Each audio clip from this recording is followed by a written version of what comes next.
అందరికీ నమస్కారం. రోజుకో పద్యం వేమన శతకం ఈ సిరీస్లో ఈరోజు వేమన పద్యం. నీళ్లలోన మొసలి నిగిడి ఏనుగు బట్టు బయట గుక్క చేత భంగపడును స్థాన బలిమిగాని తన బలిమి కాదయా విశ్వదాభిరామ వినురవేమ.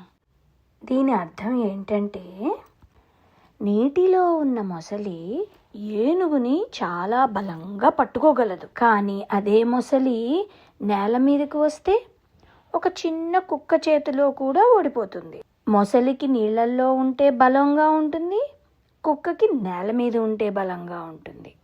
అంతేకాని మొసలికి ఎక్కువ బలం తక్కువ బలం అని కాదు. అక్కడ మన బలం అనేది మనం ఉన్న స్థానం వల్ల వస్తుంది. అది మన అసలైన వ్యక్తిగత బలం కాదు.